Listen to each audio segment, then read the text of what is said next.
So many. Oh, I need to tell people I'm rolling in the right place. I'm not doing it right. Rolling. Okay. Okay, here we go. Here we go.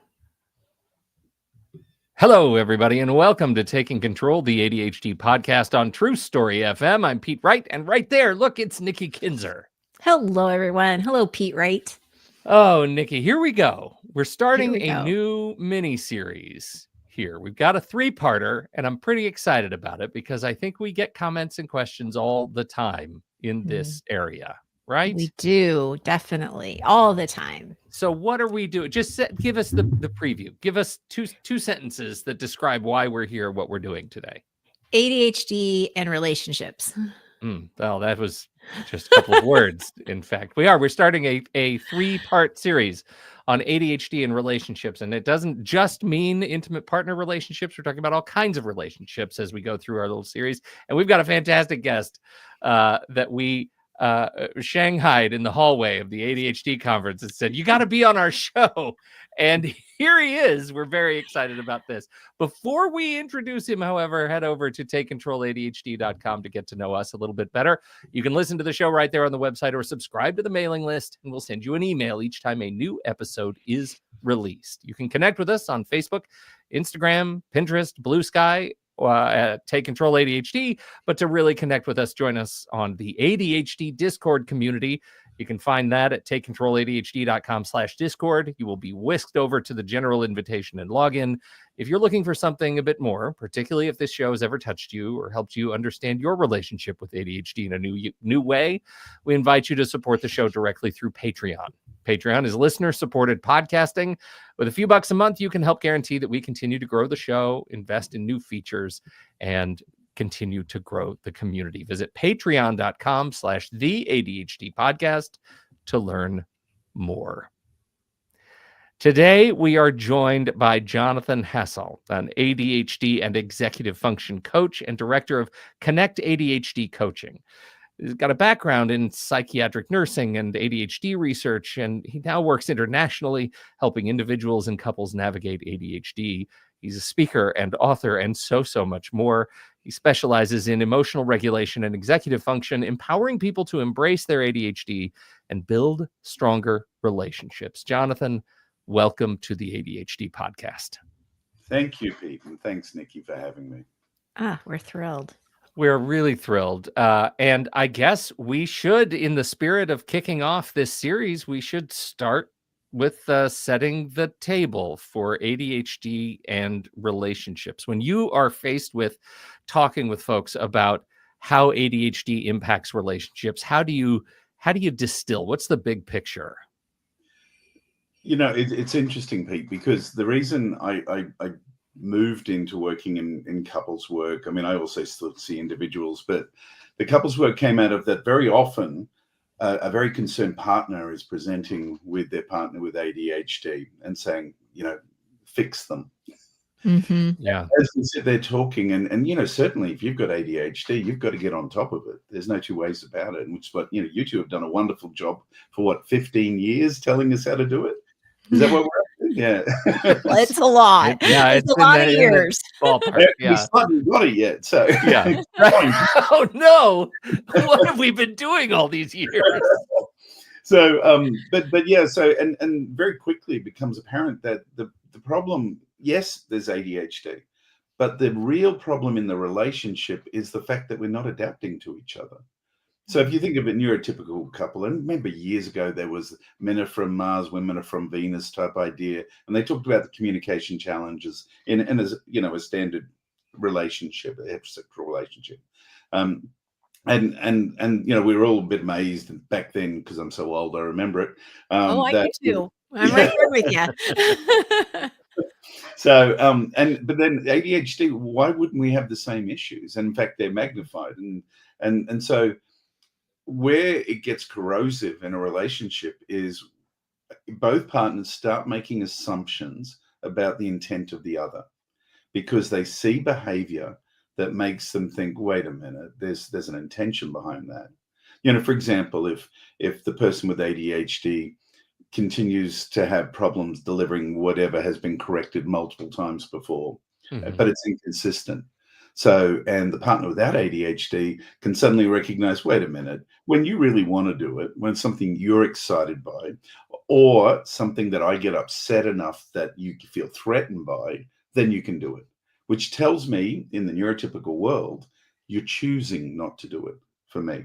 And vice versa, when the person with ADHD hears from their non-ADHD partner corrections, or they get more directive or more parental, they start to interpret that as, you're trying to dominate me.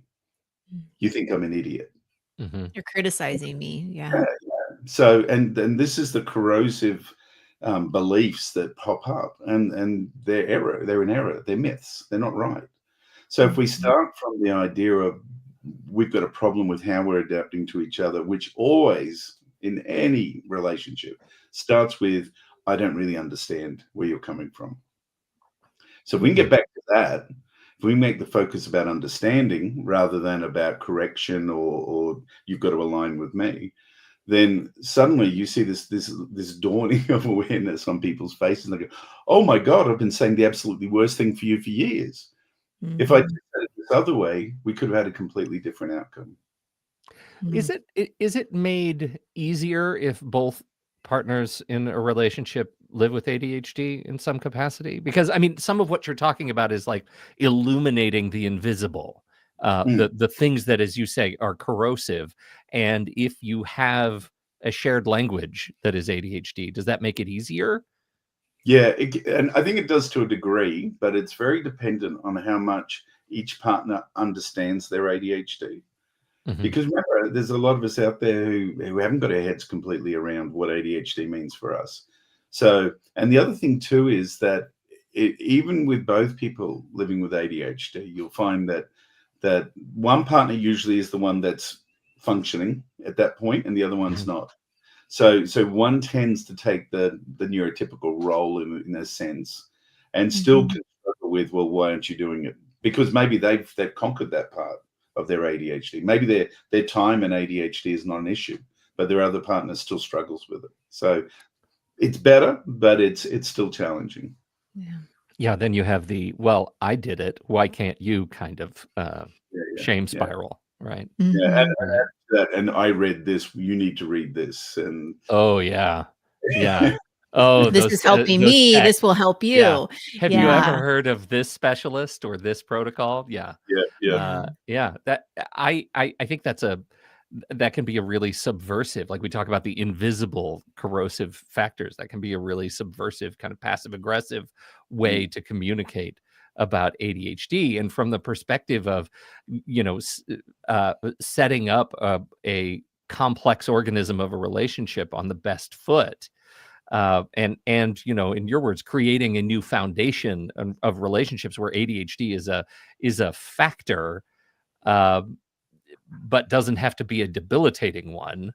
How do you conceptualize what that new foundation is? Right. Well, first off, it starts with any relationship talking, but more than that, it starts with hearing. So we get very good at talking at each other, and particularly when we get upset and we feel frustrated and we don't feel heard, and so we talk more and louder. Yeah, louder and yes, more emotively, and if you're looking at, if you're me, with probably more expressive language that's not acceptable in polite.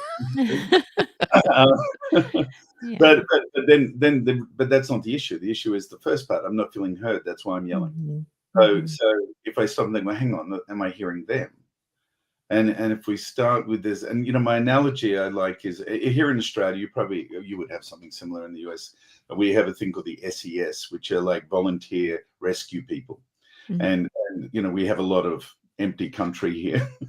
So imagine the US, but people are only living right on the edges of the coast. Yeah, right. So when people get lost in the bush here, we send out the SES. Now, when the SES go out to rescue someone, if they can hear them, if they're shouting out and they can hear them, they'll tell the person they're going to rescue, just stand still, keep talking to me, and I'll come to you. Now, the reason they do that is because the person who's lost is clearly lost and doesn't know what they're doing. So if they try and move, they're more likely to step on a snake, fall off a cliff, whatever. Yeah. Whereas or get more lost effectively. Whereas the SES person knows what they're doing. So they're listening for them. They're going to be guided into them. And once they're standing beside them, they can see the world from the other person's perspective, which means they're much better equipped to walk out with them. And that's the analogy. It's like let's join them where they are. Let's accept completely and unreservedly what they believe to be true for them, and say, well, okay, this has to be our starting point. So the first thing is we've got to communicate. And we start with that communication around what the hell just happened then for you. And I've got a little story I'll have to tell you. My wife, who is a wonderful coach as well, Monica Hassall, I have ADHD. Monica does not. We call her ADHD adjacent because she has many of the symptoms, but she never quite meets the criteria, no matter how many times we check it. She keeps dodging that particular bullet. Yeah. Time. So any time of the day or night, you send Monica what time it is, and she's right within about 3 minutes. And to me, that's like a new level of magic or science that I don't understand. But anyway, so we had this thing one day, and we were having hot dogs for lunch with the kids, and you're not a particularly healthy meal anyway. It was like a Saturday lunch, throwaway lunch. And I was in the fridge rummaging around looking for something to put on my hot dog, like some sort of sauce or something, because I hate a dry hot dog. Anyway, I was trying to be good because I was trying to be healthy and lose some weight. So I was avoiding the barbecue sauce I usually adore, and so which really limited my choices. So I was rummaging around there, and Monica, being helpful, called out and said, "What are you looking for? Can I help you?" And I said, "Oh, I'm just looking for something to put on my hot dog." And she said, "Oh, what about sweet chili sauce?" Because she likes sweet chili sauce. And I said, "Oh, no, too much sugar in that. I don't want that." And then she said, "Oh, yeah, you're right. Well, but it hasn't got as much sugar as barbecue sauce." Now, straight away, I got triggered because here I am being good. Yeah. Right. And now I'm being criticized for my former behavior. And of course, now, because I had evolved somewhat by then, I didn't get upset. I got upset, but I didn't verbalize it. I just went quiet. So I went quiet and quietly went and ate my dry hot dog. The saddest story ever so far. Literally nailed to a cross eating my hot dog. And Monica looked at me after a while and said, because normally I talk incessantly. Monica looked at me after a while and said, "Hey, are we okay?" And I said, "Not really." No, I'm mad at you. I'm pretty ticked off right now. And it was, Nikki, it was an interesting thing. It was a little bit mad at her, and it was a little bit mad at me, and it was a little bit shamed at me. And she said, "Tell me what happened." And that was the best thing she could have done.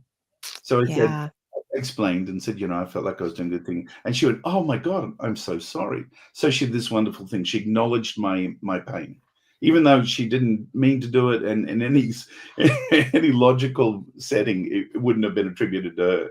She still acknowledged that I was feeling pain. And she said, I don't want you. And then she said, "I don't want you to feel that way ever." And then she said her intent. She said, "What I intended was, you were just saying sources, and I was trying to help you, and I was racking my brain, and I was just doing word association. So when you said that one's got too much sugar, I was going, yeah, and barbecue's got too much sugar, and it was nothing to do with you. It was to do with me trying to think what sauce you could have." So this is all an attempt to help me. Now, so she recognized the impact. She declared her intention, which is pretty critical if you do have ADHD. And then we talked about what happened for me. So what was the effect on me? Then we talked about what we could do in the future, which was, she said, "Oh, hey, look, anytime I tick you off like that, you tell me and we'll solve it, rather than making it worse by having this corrosive element." So, I'm very lucky I'm married to Monica, and I know that. And everyone reminds me regularly. I've met her. I agree. She's lovely. Yeah.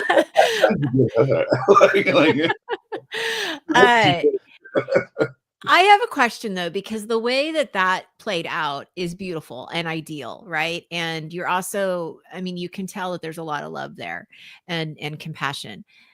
what about if that was a different couple, same situation, but it came across more of like, "Why are you mad at me?" You know, why are you being quiet? Like, what is wrong with you?" Or coming attacking almost, right? Mm, Because I see that in my own clients where they feel attacked a lot. mm. Well, so it takes two to have an argument, right? Yeah. It Yeah. only takes one to change an argument into a conversation. Mhm. So, and we don't control each other. So, I mean, I think Mhm. one of the big mistakes a lot of couples think is we both got to be playing the game to make this work. Because, even though the example I gave was a rather benign and sweet one, I Mhm. wasn't playing the game when Monica came and said, "Are you Yeah. okay?" I You're was upset. I was definitely not playing the game. I was Yeah. I was in sulky boy land. So, Mhm. and it's a Eating a couple. dry Totally hot get that. dog. Totally get that, because what the implication of that whole exchange, and I've been quiet because I am experiencing it right now, not with hot dogs, but boy, do we have some culinary baggage that I'm sure we share. It's the idea that that comment triggered in me an experience that, oh, clearly she's been judging my diet all along and not Mm, talking Mhm. to me about it. mm, And that's one of those things. I go straight into the experience of RSD. Like, I feel rejected and judged and bruised for something, and we haven't even talked about it mm, at this point. She has no awareness, and like you said, she was just trying to be helpful. She was just trying to Mhm. find an alternative, and was not able to. But so much of what you're talking about sounds very much like, hey, we need to start at some rudimentary communication issues before we even get to the fact that ADHD is having an impact on the way we speak to one another. absolutely. And Mhm. within that too, we've got to start thinking about where these emotional associations come from. So, when we fabricate up these giant scenarios of "you're against me," whether it's judging my diet for over all these years or whatever, what's really happening is from neurological levels. So we're in default mode network most of the time with ADHD. That's both our gift and our curse. It allows us to be creative, spontaneous, interesting. It allows us to have lots of interests, but at the same time too, it means that when we get triggered, we go into this cycle of association. So, which means what we're doing is, like you're saying, Pete, you were thinking every time she's looked sideways at me when I've eaten something, or every time when I've said, "Oh, I'm feeling really full," and they said, "Well, did you really need to eat that pizza?" Yeah, And right. whatever. So you're Yes, building. dear God, I needed to eat that pizza is the only answer. Absolutely, there was no choice. It Yes. sort of, the pizza threw itself at me, really. If you think about it, but yeah, so that's what we do. We fabricate up this big story that is all smoke and shadows, and then, but to be able to realize that, we need to be able to come to attention. So to double back on what Nikki was talking about a minute ago, was the idea is that either one can change that course, either one, and all they have to do is stop talking about themselves. All they've got to do is say, so okay, I've got this big scenario. You're out to get me, and you're in a war with my stomach or whatever else. Then all I have to do is say, wait a minute, what did you mean by that? Where'd that come from? Oh, so Or Yeah, questioning that response, like, where I see. Okay, so yeah. where did that come But from? Yeah. bring naivety back into the relationship. That let's not assume just because we've known each other for 30 years that I can Yeah. predict what you're thinking, because that would be really boring.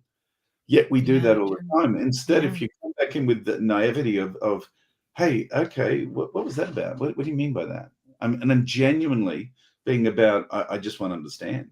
Now, if you then confirm that you've been secretly sabotaging my diet for 20 years, then we'll have another issue. Sure. Clearly. sabotaging. This is so you said, and you said it so easily. You said all we have to do is remember to stop talking about ourselves. And then I said to myself, but wait, I do have ADHD and I love talking about myself. And that's where my head is most of the time. Uh, But if so you have ADHD, Pete, there's one thing you love more, and that's hearing about other people. With Yeah. ADHD, we think about how influenced we are by people around us. We use their structures. Our self-esteem is shaped by what we think they're thinking about us. We are Yeah. Oh, for remarkably sure. to external people. So I'm actually encouraging you to embrace one of the most native features of ADHD, which is to be externally focused. Adopt that external loci of control and say, okay, for the moment, I'm just like an observer here. Yeah.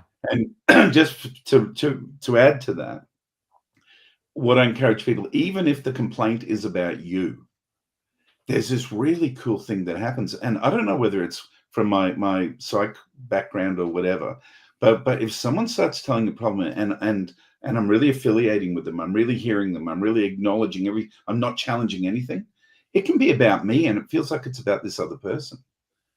I do totally join them in that moment. Mhm. And they love it. They're sort of a bit Mhm. puzzled why I'm not sort of defending myself. But I actually, it doesn't feel like it's about me. It feels like, yeah, what a dick. Sorry, I probably shouldn't say Right. that. What an awful person. Oh, he shouldn't have done that. Oh, Yeah. that's terrible. Oh, I would hate that. Yeah. But then afterwards, then once we're in alignment, then they're open to hearing my side of the story.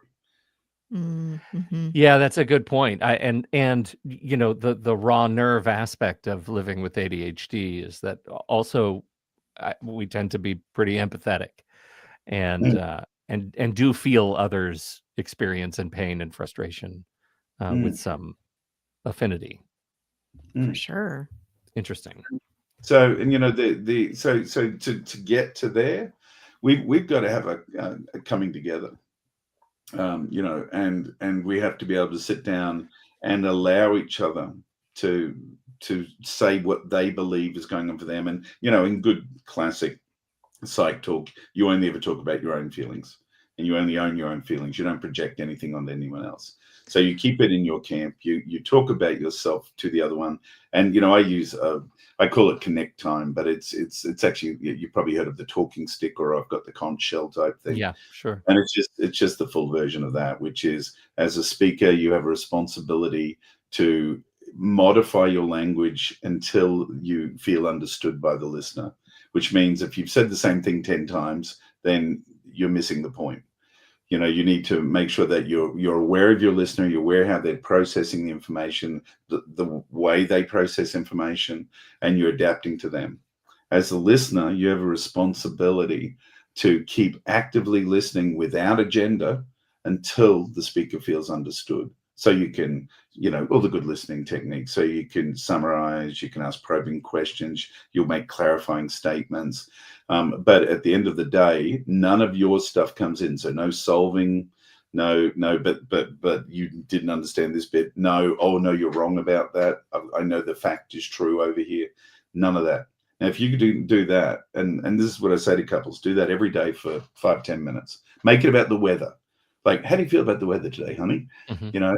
Or what's your day look like? You excited about it or not? And to be genuinely engaged in their answer. Then and ask them, did you feel heard? Mhm. Now, if you can do that every day for 5 or 10 minutes, I see with couples that do it every day, in the first week, I see a dramatic shift because Wow. they're actually listening to each other's experience, and the awarenesses they bring are amazing. They go, oh my God, I had no idea she thought like that. Or I had no Yeah. idea she thought like that, right? Yeah. So there's the big barrier move. Then we set some rules for engagement. And what are You those? Sorry? What are those? Ah, good question. Well, they're based on what we both agree we want. So, Mm. and I always put it back to, happy couples are happy individuals. Mm. So if you're to be happy as an individual, you have to be achieving your intent, which means you have to be who you want to be. So the first thing we've got to do is decide who we want to be. And there's the first red flag that tells us that we're not adapting well, because neither partner will be who they want to be. They'll be attributing it to the other partner, but Yeah. neither partner will be who they want to be. So that's the first thing. We've got to support each other in getting back to who we want to be. The Mhm. second thing is then, who do we want to be as a couple? Like, and that's a really good point. Is that very often the neurotypical partners will settle. They'll say, oh, look, even if they could just take out the garbage once a week, or if they just do this, and they're not, it's not an equal partnership. They're still being parental, Yeah. and I say, don't settle, because you'll be back here in 3 months upset with whatever you've left with. And the person who you're settling for will still feel diminished and less than. So, like, aim for the sky, like, say, this is what we think an ideal relationship is, and this is our goal. And then that sets the rules. Interesting. I find that sort of chasm, that liminal space between ADHD and non-ADHD partners really interesting, because, and we hear this from time to time. My spouse doesn't have ADHD. They just don't understand me. How can I teach them about my lived experience so they understand me better and can, whatever the end of that sentence is, and adapt to how I live in our home, whatever the case may be? How can I, as if I need to take on the responsibility of teaching ADHD? But everything you're saying right now really leans in toward, let's instead focus on the human relationship first, and the ADHD stuff should come along. The adaptation should come along. You shouldn't maybe have to take on the responsibility of the ADHD school marm to teach your partner the ins and outs of ADHD. Is that a fair assessment? Yeah, absolutely. I mean, I think, like, ADHD is a diagnostic criteria. It describes impairment, and let's not kid ourselves about that. That's the reality of it. What we've adopted as people with ADHD is that, it's a brain type, when really our brain type is much more than that. Mm-hmm. It's different. Don't get me wrong. Mm-hmm. It's different, but it's much more than a collection of impairments. I refuse to be a collection of impairments. And in fact, we know, if you look at Margaret Sibley's study that she did last year, I think it was last year she put it out, looking at the MTA, that what we thought was remission wasn't, sustained remission coming out of MTA wasn't. So that where they thought 80% remission, that, adults, kids don't become adults with ADHD. And of course, we know that's nonsense. But it was only when they recut the data that she showed that, well, no, they go in and out of remission versus struggling with ADHD. So there's the first part. The second part is, like I said before, we all have varying degrees of expertise with our ADHD. So to think we're going to lecture anyone about our ADHD is probably a bit misguided at the best of times anyway. And like you said, it's no one's responsibility to teach someone about us. And it puts the focus in the wrong place. It makes it that the ADHD is the problem in our relationship that is breaking us. And I don't accept that. I think it's about how we adapt, because if we start to describe what we're experiencing incrementally as we go through life, and feel the security and safety that we can say, wow, that's not what I thought or heard or said or saw compared to you, then what happens is not only do we educate each other about the real deal, which is what we're experiencing, whether it's ADHD or not. I might be experiencing something not because of my ADHD, but just because that's my upbringing and my belief system. So let's not make me a label. Let's instead talk about who I am as a human being. Like, and the difference is, the incessant chatter in our head with ADHD. Monica just looks at me like she's baffled by me sometimes. And she's like, oh my God, you never stop thinking, do you? She said that about 2 years into our marriage. She said, you never stop thinking, do you? And I went, no, don't you? How do you stop thinking? And she said, you just don't. I actually had my first and only effect with COVID was interesting, because it gave me type 1 diabetes as a gift as it left the building. Oh, congratulations. That's lovely for you. So I had a stint in ICU, like it almost killed me. I was a stint in ICU, and I was sitting out in the hospital bed, and it was actually a hospital I used to be a nurse at, so it was sort of cool. They gave me a really good room looking over the river. Anyway, I was sitting in bed, and I would sit on the edge of that bed for like hours staring, and Monica came in and said, hey, what are you thinking about? Thinking like I'm inventing spaceships or something. And I went, nothing. It was like, doo. I was like flatlining cognitively. And she said, wow. Then she was really worried. Yeah, what's wrong? Right. Yeah. So we get into the practice of saying, hey, let's reset. We just don't get each other. we get each Yeah. other in lots of ways, but we don't get each other in terms of what's happening because we're misinterpreting our behaviors. So let's go open, tell early and often. Okay, wow, you didn't seem to hear that the same way I did. What did you hear? And remember, start with what's going on for you. Tell me, and then we'll talk about it. And I think that incremental way not only is it the best way of showing someone who you are, and the natural way, but also too, it just pumps the connectiveness. You know, that intimacy that's what intimacy is really. It's Yeah. a security to tell people what we're really thinking. I'm curious if you see a difference between a couple who goes into the relationship with an already diagnosis of ADHD versus I've been married for a while and now I'm getting this diagnosis after my child was diagnosed, or it's a Mm. late diagnosis. Do you see a difference in dynamics and relationships with Yeah, diagnosis as being yeah, absolutely. And I mean, often if it's a new diagnosis, it'll be either the partner is still trying to process that the person with ADHD is trying to still process that diagnosis. So they're not even ready to look at the relationship. So right? maybe Yeah. work on that first. Mhm.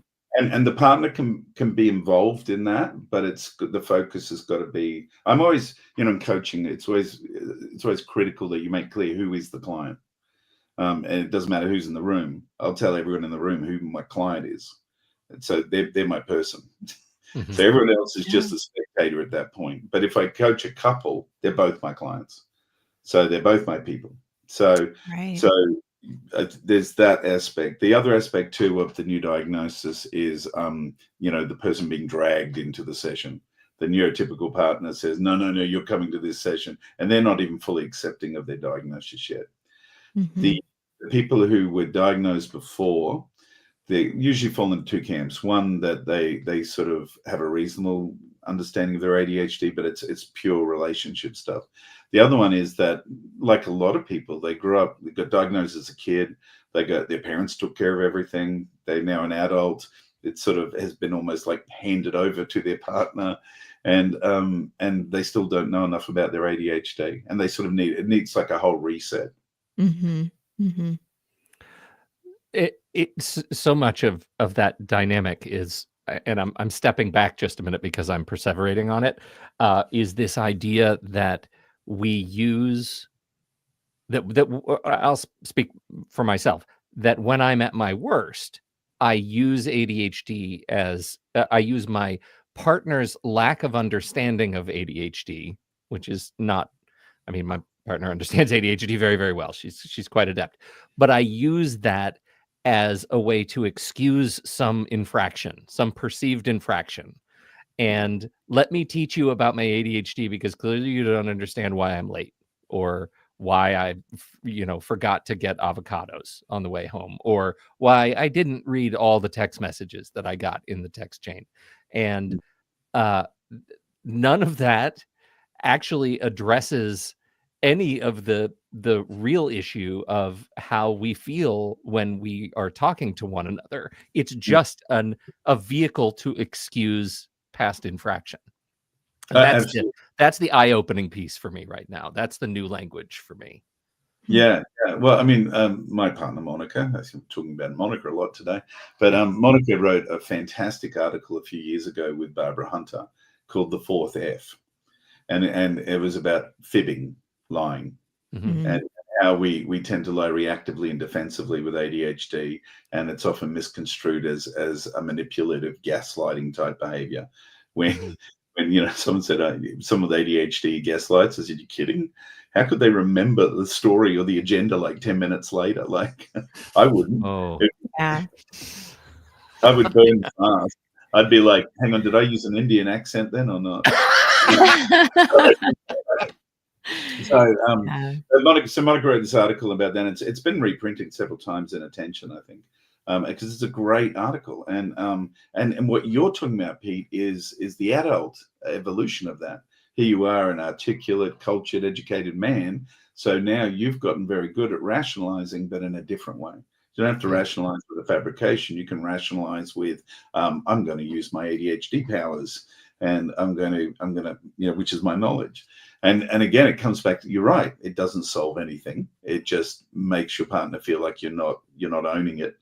And that's a really critical part. It comes back to the idea of, if your partner's listening, what's your partner's name? Kira. Hey, Kira. Here's a next time Pete does that, just say, "That's great, honey, but how's that going to help you?" Yeah. So, Woo! Yeah. That turns it around, doesn't it? Yeah, I know. That's not great. Well, I also don't have any avocados at the store, and I'm still late. and this is what it comes back to. One of the things, because partners often come and say, "Well, where's the line in the sand? Where should we stop tolerating things not happening?" And that's the whole mindset of that is around punishment and correction, which we know doesn't work in any setting. But so the line in the sand is an individual one. And so, for me, my line in the sand is I have zero tolerance for not achieving what I intended. Now, that doesn't mean I shame myself, guilt myself, blame myself, or anything else like that. And, because I gave up that a while ago because it's pretty useless. What I do is my attitude is, no, I'm going to be happy if I'm achieving what I intended, even if it's misguided, as long as I'm achieving what I intended and I'm being who I want to be as I do it. So anytime that doesn't happen, if I said I was going to be home with avocados at 3:00 and I'm not, then I'm annoyed with myself. That, hang on, what happened? Let's figure it out. Let's solve it. And I think that's what I was literally redirecting back there with, is saying, well, let's make it about you, because it is about you. It's nothing to do with her. Yeah, right. Mhm, Right. mhm. And if Right. we make it about her, then we're making it about a parental expectation. Yes. Mhm. Yeah. And suddenly I needed to be taught some sort of a lesson. And in fact, the way you're presenting this, which I adore and abhor in stride, is that I'm inviting this relationship. I am opening the door to being treated like a child. And that's not something I think about every day. Yeah, and actually, that's a fantastic point, Pete. One of the things, whenever a partner complains about another partner's behavior to me, my first question is, how do you think you trained them into that? Right. Right. Oh, God. And they always look at me This with hurts my head so much. Yeah, the right. first time I say it, they look at me with this mixture of shock and outrage. Are you blaming this on me? Yeah. And I'm not. I'm thinking, what behaviors have you, which they've been, look, it's all been maladaptive. So let's just own that. But we train, if you've been with anyone for any length of time, you've trained a lot of the behaviors, particularly behaviors directed at you. So what have I done to create that? Well, Yeah, I need to take a knee on that one. yeah. There's a lot going on in my mind, because I'm just thinking too, like, it goes back to the communication too, right? Like, I remember watching, because this was a live presentation that Stephanie Sarkis, I hope I'm saying her name right, did about gaslighting. And she was talking about why ADHDers are so much more at risk of being gaslighted, right? Because of low self-esteem and, all of these things that can be factors. And one of the things that she said is that if you're in a relationship that's starting to feel like they're being controlling, or they're starting to have some kind of negative influence, that one of the preventative things that you can do is you argue back, you stand up for yourself. And when that starts to happen, then that person will go find somebody else that they can get away with, that they can do this and get away with it. And I think about like communication, and I think about relationships, and it's like, I've seen it with my own friends and couples where they'll start to fight. Like, we're at the dinner table, like we're all having dinner together, and they're like really treating each other very poorly. And I'm just sitting there thinking, oh my gosh, if this is how they're speaking in front of people, what do they talk about? Like, how do they talk to each other alone?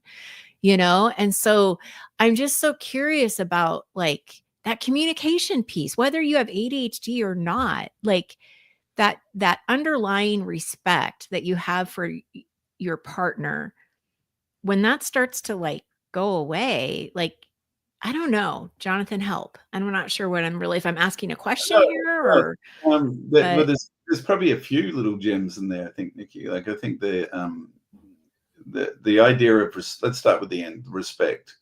Ultimately, if we do not have respect for each other, we do not have a relationship. It's that simple. And so the mission has got to be to rediscover respect. And once we start hearing each other and hearing what people are seeing and understanding, is we find the respect. And you know, probably the shortcut to that is an agreement of assuming good intent. I remember years ago, I was a national sales manager in pharmaceuticals, and I had a national team. So I had to fly around to see them, and most of the time we spoke on the phone. And it was sort of a bit of a tumultuous time in that company. And so every time I rang someone, they assumed it was going to be bad news or something. And it made like this uphill battle to even have a conversation. So I pulled the whole team together and I said, "Hey guys, look, I'm here for you. If you don't do well, I don't do well. So that's as simple as that. So my whole job is helping you perform. And so can we agree, assumed good intent, that if any of us ring each other, that we're assuming good intent. If any of us have bad intent, now let's tell each other, but otherwise let's assume good intent." And so we went forward with that, and most of them embraced it, and it just made life so much better easily. And it was as simple as that. Like, yeah. and we weren't friends necessarily. We got on okay. We're good colleagues, but they didn't know me. They didn't know much about my personal life or anything like that. But we were able to very quickly just say, "Oh yeah, okay, let's do that." So we can start off to reestablish that respect or rediscover that respect, because I think it's usually there. It's Right. about coming back and saying, "Okay, let's assume good intent. Let's assume that whatever is making me not respect you, and it's usually not that you don't respect their behavior. It could be that they're not performing, but it's often about what you think they're attacking you. That's it. It's a counter strike thing, right? So that's the first thing. The respect has to be there. If it is not there, it doesn't go. And like talking about rules of engagement, one of the rules Monica and I have always had, and I don't even know where it came from because we were like 22 and 23 when we got married. So she got me when I was really stupid. So Lucky girl. yeah. I don't know how I moved and walked around and did anything actually. I probably just stood in the corner and waited for her. But we never trash talk each other to other people, even if we're having a big fight about something, and we do. Don't get me wrong, we do have disagreements. But even when we're having a big fight about something, and we're telling our best friends in the world, because they're not really our best friends. My best friend is Monica. So if I'm going to be complaining, I'm complaining about how I'm feeling. I might complain about behavioral stuff, but I never attack her in front of anyone else. That's part of the deal. Yeah.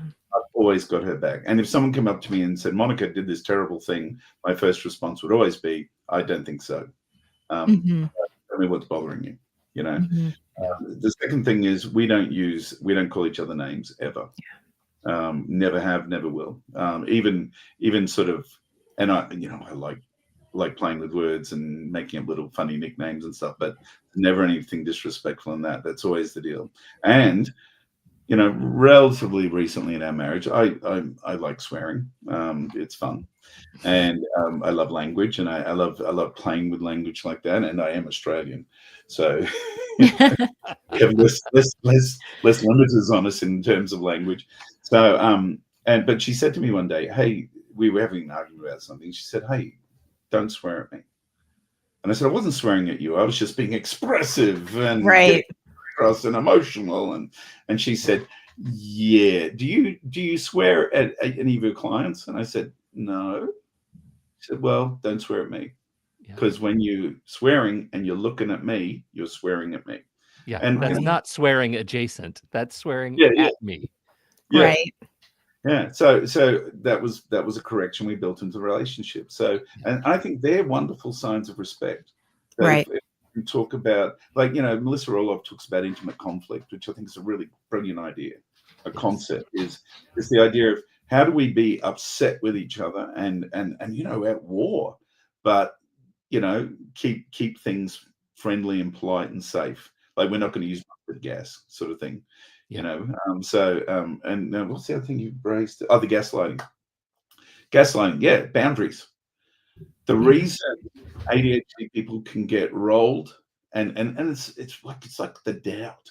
That doubt. When the boss comes up and says, "Hey, we've got a problem," and you immediately assume, "Shit, what did I do?" Yeah, it's you. Yeah. Right. Yeah. We immediately assume we did something wrong, and then we go straight into defensive mode, and so you're not problem solving.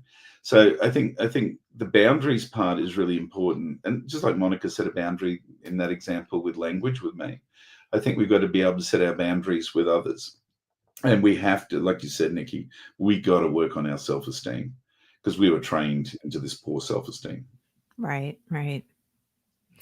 Yeah, it's interesting. I can't say that I have followed your number one rule because I probably have said some negative things at some point. But I am proud to say that we have never called each other names ever. Like, it's never been an issue. It would be weird if we did it. I think we'd start laughing because it's just so unlike us. Now, I know that some people can just throw those things around like it's no business, like nobody's business, and it's not the same impact. But for us, it would be a huge impact. Like, I know if that happened, we are in dangerous territory. Yeah. That's the line. That's the bright white line. Yeah, like something is really broken here because we just wouldn't do that.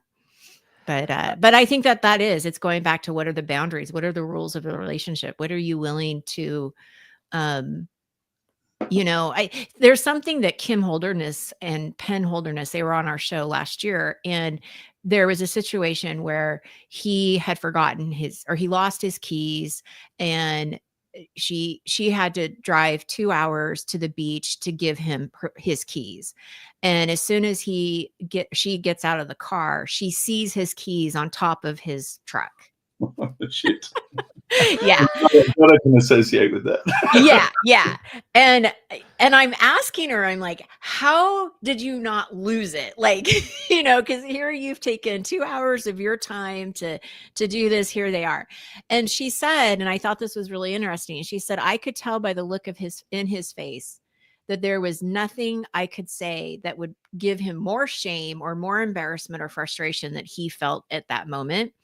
And there wasn't any reason to, add on to that. She was like, was I mad? Was I angry? Absolutely. And she said, but if I had felt like he didn't care or that he wasn't trying to manage his ADHD, those keys would have been thrown out into the ocean and he would have had to like figure out his own way home. But she's like, I know he's trying. I know that he's doing his best.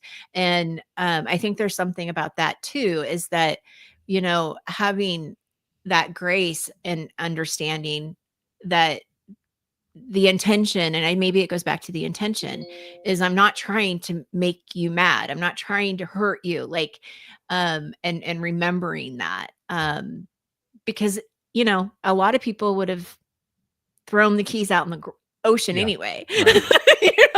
Well, yeah. And I think and that raises another important awareness is that we bank goodwill, like, just like we're banking bad will. If I think a lot of people get very scared that, oh, it'll be good and then it's all going to be terrible again.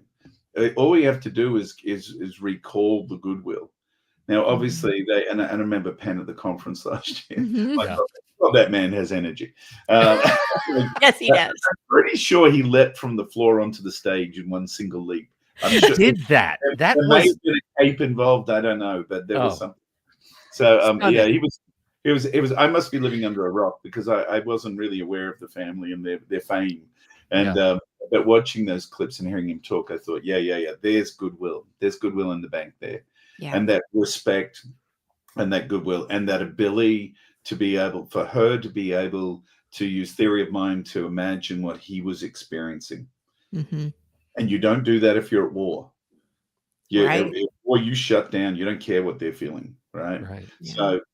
So to get all that goodwill in the bank means that you're lucky I know in our relationship, if one of us has something go wrong, usually, and it might be because people without ADHD screw up too. Sure. Don't tell Monica I said that. What? But I'm shocked. this isn't going live or anything, is Right. it? So we don't have a massive following or anything, do you? Like the thing we tend to always go back to, and we both do it, and it's become a real automatic thing, a bit like Pam's wife, is we think, but what's the positive out of it? I remember years ago, I was having a really rough time in the job I was in, and I was quite stressed. Didn't know I had ADHD yet, and I was driving my car home from my very first ever appointment with a psychologist, because I just didn't know. Just didn't know what to do with this workplace. It was mental health, and of course, the last thing I thought of was going and getting help. So I finally went to the psychologist, and it was a really, really cathartic experience. She was really wonderful. And on the way home, my car ran out of petrol, because my petrol gauge is broken, and in true fashion, of course, I didn't think about getting it fixed. Instead, I had a system that combined between sticking a stick in my petrol tank and going, oh, that's how much I've got, or psychically judging how much petrol I had, which had variable effect. But anyway, I ran out of petrol. I was right on the corner of this really busy roundabout, about a kilometer from my house, and it was nighttime. And I got out of the car, but I'd had this wonderful cathartic experience. And I rang Monica and said, look, I've run out of fuel. Can you come bring me some petrol? And so she, of course, and we had little kids too. So she'd have bundled kids into the car. It was a whole thing.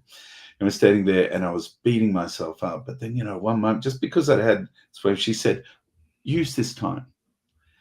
And I just I thought, well, what do you mean by that? How am I going to use this time? I'm stuck in the middle of nowhere. It was pre having decent iPhones. So I got out of the car and stood beside the car, and I realized the night air's really cool and sweet, which is a novelty in Brisbane. And there was traffic going past, but I was fine. I was safe. And my family was safe. And then it started to rain. Oh, no. But you know what? Again, it was just a gentle rain. I thought, wow, it's almost like I feel cleansed. And it was just it's an amazing switch, which I think was partially because of this cathartic session I just had, but also too because my partner showed me the way to it by saying, use this. Yeah. And I think very often we're like, with the keys thing would be, hey, at least they're not in the ocean, or, at least we don't have to pay to get new keys cut and that sort of thing. So I think, remember everyone, everything you bank in goodwill, you can go and draw on to stop bad things. That's and I think this goes back to your assume goodwill story too, that reminder that grace is a choice. Like, we are giving and taking grace and asking for grace, and that's always a choice, and can redefine the sort of stakes of our relationships along the way. I think that's really beautiful. Yeah, and I think the thing we don't always take into account what it actually pays us more. Yeah. And we were in Sydney last weekend, and I don't know if anyone's been to Sydney. We've got a wonderful deep water harbour there that's just gorgeous. Please go to Sydney; it's fantastic. You can come see me in Brisbane too if you like. And anyway, they've got these ferries, and I love the ferries. So we're getting off the ferry, and there was a little guy out there, and he wasn't little, but a guy out there, and he's moving the plank that you walk across on and off manually. And as I got off, just instinctively, I said, "Hey, thanks, man." And he looked at me like, oh, thanks. Because then I realized everyone else walking past wasn't acknowledging him. Yeah. Right. Yeah. And I think, everyone's in a hurry, everyone's trying to get off, and they're trying to be efficient and not hold anyone up. And so everyone's good intention. But I walked up, my son, who is a beautiful human being, said to me, "Hey, that was really nice, Dad." And I said, "Yeah, but you know what? It was nicer for me." Like I that little sign of acknowledgement paid me back tenfold to what I gave him. And I think that's worth remembering, that if, any choice of grace you make that you give to anyone else, particularly your partner, you're going to get immediate benefit. That's so true. And it's a good reminder too of just like gratitude, like saying thank you to your partner when they're doing something nice, and like acknowledging that, because I think the longer you are together with someone, the less likely that happens, unfortunately, because we just get so used in our habits and routines and kids and all of that. But it's just so this is a different kind of relationship, but my kids are older, they're young adults now. But every time my husband or I make dinner, doesn't matter. They always say thank you at the end. They will always say thank you so much for dinner. It was really good. Thank you for dinner. And it will never get old. I'll always appreciate that. And it makes me want to make dinner again. Exactly. And, Yeah. and that's a really good segue into another big thing, praise. Yeah. So a lot of partners struggle with the idea of, particularly a neurotypical partner, I say, don't be shy with the acknowledgement. And they interpret that as praise. So they say, but why should I be praising them for something they should have been doing for the last 10 years? And they weird idea that, if I praise them, I'm actually creating a crutch for them. And like they're a trained eel that needs the fish, right? Yeah. And they won't do it without the fish. I don't want to build a culture of entitlement. They'll just expect it all the time. Yeah. But then ultimately, I think it's about, then I'm ultimately still responsible for making it happen by praising them. And so the first thing we start with is, well, let's understand ADHD a little bit. We keep talking how we're these big emotional powerhouses, right? That we're emotionally reactive, that we think emotionally most of the time. That's one of the big challenges. Turning on attention and creating directed emotion is part of the challenge with ADHD. So we know we can be triggered easily emotionally. Why don't we use that? And it's, I said to my wife and my daughters once, because I had two girls first, and all my kids are grown up now, but I grew up with four boys in my family, so we're like this strange, unusual country, which was fantastic. But I said to them, I'm a really simple machine. There's this big button here and here, and one is nice emotions, the other one's not nice emotions. Hit the nice emotion one. Because you'll get whatever you want. You be the and one of my daughters is really good at that. Yeah. Push that happy button, but and it's that simple. So I said, we know that. So why not use that? Why not know that if you acknowledge somebody, and there's a difference between acknowledgement and praise, where if you acknowledge somebody, then they, like you just said, Nikki, they're going to do it 10 times better. If Monica comes and gives me a little pick on the cheek and says, "Hey, thanks for making the bed this morning," because that was a running joke for us, which I won't bore you with, but I know what it means to her, because she likes to lay out her clothes and choose her outfits and stuff on the bed, and because evidently we don't have a walk-in wardrobe, which evidently is critical in a person's life, but that's another story. It's true. That's a splinter. So, but she does that. I tell you what, I will make that bed so well for the next. It'll be hospital corners that are good, and so that's the thing. If you want to see that behavior repeated, acknowledge that behavior, and it applies to kids too. The other thing is too, praise versus acknowledgement. Praise is a pat on the head for being a good kid. No one really needs that. What we need is acknowledgement, because we're adults. We make choices to do or not do things. So if you want to thank me, acknowledge what it meant to you.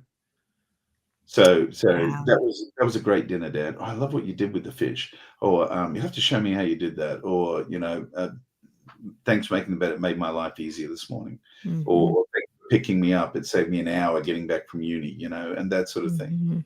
So you do that sort of thing, and I'm going to be motivated to do that all day long. Yeah. So and then the last part of that, sorry, it's a bit of a diatribe, is how often are we acknowledging our partners? Yeah. With ADHD, we do become a bit blind to it. Every partner sort of blend into our life. How often are we actually acknowledging them and saying, "Hey, I appreciate that," or "I appreciate," or even when something goes wrong, "I appreciate your patience with this." That's a really that's a great point. And as it happens behind the scenes, we actually recorded a conversation with Melissa Orlov just this morning, our time, and she made note of this concept of understanding phases of the relationship, and all of those things that you're talking about are so sort of rudimentary, so foundational to the courtship phase, when we're trying to impress one another and surprise one another and be romantic. But boy, it takes work to maintain over a year, 5 years, 25 years, to Yeah. maintain that level of attentiveness to acknowledgement, of attentiveness and awareness that they're doing things in support of your relationship every day. Mm, And what are you doing to mm, share the load? Uh, mm. that's And the big beautiful. opportunity there for people with ADHD is your partner is actually pretty good at adapting. Yeah. Neurotypical people are actually pretty good at adapting once they understand what's going on. Now, with ADHD, our challenges with adapting aren't about understanding; they're about self-regulation, Yes. right? Right. So when we think about that, if I introduce a behavior that's positive in the relationship, my partner will adapt really fast. Like Mhm. she'll start acknowledging me, and Mhm. I think that's the other good point there too. Is that that numbness that's developed around acknowledgement and the courtship is, when we were dating, we were 10 foot tall, bulletproof, and never got sick. And, you had an immune Mhm. system that could kill a cow and, all that sort of stuff. Well, why wouldn't we choose to have that still? Yeah. And we say, oh, but we're tired and we're busy and we know each other so well now, which I debate. But this comes back to, I think, particularly, and I'm speaking from the ADHD perspective, is about emotional direction. I always talk to people about there's two phases of emotion. There's the reactive stage emotion, which is default mode. Then it's meant to be pushed into attention, and we're meant to objectively choose what we want. And then we create the summary emotion for that, which is the directed emotion. Mhm. And that's what we struggle to do with ADHD, and probably attention is the linchpin in that. But if we can create behaviors that encourage it. So, for example, my favorite one is priming. So before you walk through a door, imagine who's on the other side of it and who you want to be for them. Mm. Now, whether that's a boss who's about to tear you a new one, or whether it's your partner, or whether it's one of your kids, or whether it's your mother, or whoever it is. Sorry, flashbacks. And I know. I saw that. I I heard know. the dip in the voice. I love it dearly, but we have a complex relationship. So probably too much alike is probably the problem, which I don't know that she'd agree with. But if we stop and do that, it actually gives you this little emotional blueprint, and you get to go in and be that person. Now, my little thing I do, because Monica gets up before me, because she's a better person and exercises and stuff. Oh dear. Yeah. Yeah, no. Yeah. Anyway, I when I lie in bed in the morning and I have a few minutes to think, I always think who's in my house. And Monica's usually in my house, and sort of the goal is to keep Monica in my house. And I think, and with Monica it's really simple. With my son, it's like, who do I choose to be for him? Blah blah blah blah. With Monica, it's do I choose to be in love today? And in Mm. love, not do I choose to love Monica, because I love Monica. There's no two ways about it. I adore her. But do I choose to be in love? Now that's back to that courtship phase. Now, Yeah. I just think that, and I answer the question, and I've got to be honest, I don't always say yes. Occasionally I'm being sulky boy and I say no. Mhm. But Mhm. most of the time I say yes. And when I do, I go upstairs, and Monica's usually upstairs doing something, and she'll notice it. She'll say, "Oh, you're affectionate this morning." Oh, or she'll be affectionate back to me. Mhm. And it's like catnip. If you got ADHD, you get positive Yeah. emotions. Man, Yeah. You want you got more? good It's Yeah. huge. Yeah. That's great. I That's a I great gotta. way to look at just to Yeah. think about, like, who do I wanna be?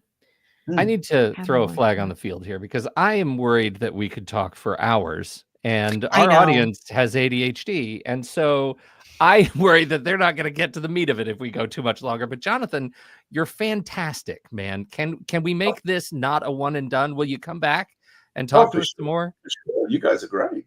Oh man, Yeah, so this are is you. such a treat. Thank you so much. Where do you want to send people to learn more about your work for the Well, there's connectadhd.com, where you can find all of our stuff where we work. And like I said, I work with people all over the world.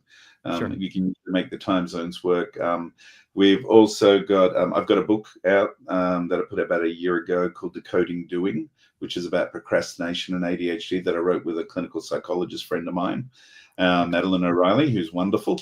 But that's probably the main way you'll find us. I'm speaking at the online conference, the Chad ACO at a conference. Yes. Yeah. It was so much easier when we just called it Chad. Right? Yeah, right. I know. Right. We know everyone's involved, but let's just, Yeah. Ada's probably saying it was so much easier when it was just the Ada conference. But Yeah. I used to be a board member with Ada, and I love those guys deeply. So, so that's where you can find me. God, that turned into Excellent. a story. Do you know what? I'm going to put all those links in there. Don't even worry about it. All the links are going to be in there, and you got to go learn more about Jonathan Hassall and his lovely professional wife, partner, Monica, who is now a delight in her own right. This has been great. Jonathan, thank you. And thank you, everybody, for downloading and listening to this show. We so appreciate your time and your attention. And don't forget, if you have something to contribute to the conversation, we're heading over to the Show Talk channel in our Discord server, and you can join us right there by becoming a supporting member at the deluxe level or better. On behalf of Nikki Kinzer and Jonathan Hassall, I'm Pete Wright, and we'll see you right back here next week on Taking Control, the ADHD podcast. Okay, we have some questions that have come up. We do, and I have to go, you guys, because I have a client that's waiting for me. So, Jonathan, it was such a pleasure having you. We are definitely going to have you come back. And thank you so much for your time. Nikki? Absolutely.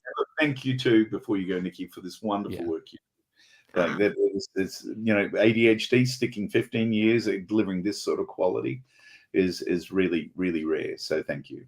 Oh, thank you so much. That. You can't leave, Nikki, because I have to end the stream in order to get your upload. I have no audio. If you just leave, I can't get your audio. So what do I do? Well, I think we might just have to end the stream. And I know. Oh, shoot. Yeah. Where are you meeting this client in some other platform? Because you could just I can just call her. I'll just call her. I'll call her. All right. Yeah. Then I will handle the questions. You guys can stay here. Yeah. You can stick around for just a couple more minutes, Jonathan. Yeah. Oh, yeah, I've got time. Okay. Right, awesome. All right. Thank you, guys. Okay. Bye-bye. Bye. Okay. I'm scrolling up. It's been a bit of a ride in the chat room. The relationship stuff usually is. Yeah. Oh man, I'll tell you what. And I think we might. I mean, Monica and Kira are clearly kindred spirits. She's always up first thing in the morning, 4 o'clock. She's up. She's swimming. She goes to workout classes. She sometimes 2 a days. It's beyond me how that happens. I'm lucky. I get to take like a dog walk in the morning. That's this. And yet we wonder why they outlive us. I know. Why do statistics say what they say? Okay. Let's there was a lot of chat before we got into specific questions. Rich, myself is my favorite subject in talking about ourselves. Outstanding. We do actually have a question from an Aussie compatriot who lives in Perth, whose question is, that's a virtual background you have right there, right? Does that come from someplace? Where does the painting come from? The painting is a painting of a place called Woorham, which is on Bribie Island. It's the surf side of Bribie Island, and it's one of my happy places. I have many happy places, but it's one of my happy places. It's one of those ones we used to rent this apartment that looked literally, that was the view, and I'd look at it, and beyond that view is Moreton Island, and it would just drop my blood pressure the moment I walked in that door. That's lovely. It's lovely. And Maddie, there you go. You've got your answer there. How about this? This one from Melissa. This one's from Rich. My husband and I completely trash talk each other in front of other people, but it's in fun. We love to bicker and then we giggle. Is that bad? And I imagine bad's carrying a lot of water here. Does that create a sort of culture or habit of maladaptive communication? No, I don't think so. I mean, because the simple measure is, are you both having fun? The moment someone stops having fun is when it plants a seed. But as long as you're both having fun. And I mean, I think the other thing too, I know for myself with ADHD, like Monica says, you'll always take it one step further. Like I'll always expand a story, or I'll make another joke that's a bit more on the edge. And so as long as with our partner we're okay with each other and we can keep that under lock, then and again it ends up becoming less about what we said and more about our respect for each other. Melissa's question is incisive. Now that the official recording is done, what is your favorite curse word? Am I allowed to do it now? You're allowed to do it now. Motherfucker is up there, but then I also like clusterfuck is another good one. Oh. And yeah, they're probably my favorites. Did you watch The Wire? Yeah. Okay. Do you know the episode that I'm suddenly referring to in season 1? Yeah, that was extraordinary. I think I talk about it maybe too much. Our members might actually know, but it's the scene where the 2 police officers are looking at a crime scene, and it's like 4 or 5 minutes long, and they only say the word fuck in every possible intonation, and it's stunning performance. It is well crafted. Yeah, actually, a friend of mine and I would do music together, and we did this recording once that was just absolutely abominable. And we stood and listened to it around the desk, and literally every word that came out was fuck. It was like, oh, fuck. Oh, fuck. Oh, fuck. Then we deleted it and agreed that we would never talk of it again. I'm so glad you're speaking of it on the podcast then. Well, damn. I know. Okay. Are there certain resources that you recommend for non-ADHD partners who want to learn more about their partner's ADHD? Yeah, look, I really think that with ADHD, the keys to the city is executive function, which you've probably heard ad nauseum. And so if we think about that, any of Russell Barkley's stuff or Thomas E. Brown, but don't get too tied up in the characteristics. I think people get too focused on, all these characteristics and what they mean. I break it down very simply to attention, emotional regulation, and working memory as being the 3 core executive functions. Yeah. So they're the things that you ask the question. What are, and all 3 will be playing a role, but where were they playing the role? And the secondary part is, which I don't think people go to enough, which is what then can affect executive function. And I have a little model I call the ecosystem. And the ecosystem is neurochemistry, always first, because that's where the original issue resides. So that's medication, but it's also sleep, nutrition, exercise, and stress management. I'd probably bundle under there, or mindfulness and that sort of thing. The secondary are cognitive systems, which I think is, we don't talk about it enough. We sort of talk about it in a roundabout way. But cognitive systems are all these little thought systems that we didn't develop with ADHD that our neurotypical colleagues did.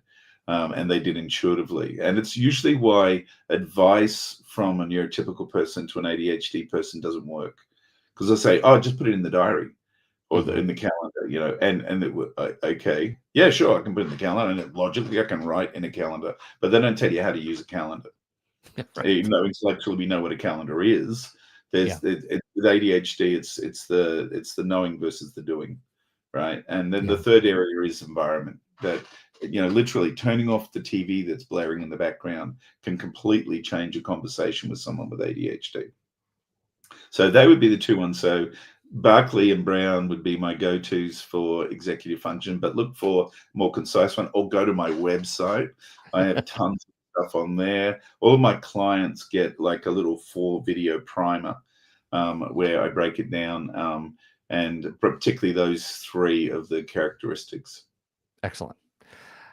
There's this idea that relationships should be built on compromise, but when ADHD is involved, is compromise really the right word or concept? Do you talk about compromise in your work with the ADHD space? No, and this is this is a bit of a perennial one, because Monica, again, I keep talking about Monica. I guess we're talking about relationships, but she'll often say we've got to agree to disagree, and that always didn't sit well with me. Well, we're agreeing to disagreeing, so what are we just ignoring what we're feeling? And we've got to remember, acknowledgement is critical with someone with ADHD. RSD is all about not feeling acknowledged. Yes. That's what people are describing, right? It's not really I'm being rejected. It feels like rejection. That's how we read it, but it's really about a lack of acknowledgement. So I think the main thing is that, I mean, it depends how you define compromise, I guess, but the main thing is that we actually hear each other's position. We actually make them feel heard and accepted and understood. And each partner gets to do that. Now, if we both do that, it becomes pretty clear pretty quickly, either if someone's missing some critical information or if somebody just cares a whole lot more about it. And you know, once you're in that position, because you've developed that empathy, it's pretty easy if you've missed critical information to accept it and onboard it, or to say, yeah, I don't need to die on that hill. You can have this one. And the only other critical thing after that is it's now our decision. So we have to align. We never get to say, I told you so, because we agreed. Yeah. So, you know, and you know, that's something that I used in corporate quite a bit was, you know, as a team, there'll be disagreement, but once we agree on a mission, we're all on board. We all own it. If we don't, leave the room, you know? Yeah. So, and with a couple, I think that's when you get there, then the whole idea, it's not compromise anymore. It's alignment. I love it. That clears the decks. Oh, cool. Jonathan, thank you so much. Yeah, that doesn't even begin to scratch the surface of the scope of the chat about our conversation, but I don't need to give you the liturgy of our No, our chat I'd love room. to see it sometime if I can. I'd love to see sure. it. Well, I'll tell you, everybody in the chat room. So Carla and Laura and Matt and Rich and Melissa and everybody who's hanging out in there and posting. Thank you so much for being here, being a part of it. I do need to end the stream, and we will invite you into the community, Jonathan, at your convenience, and we will definitely see you again on this show. Absolutely. Thanks, All right. Pete. Really, All really right. appreciate it.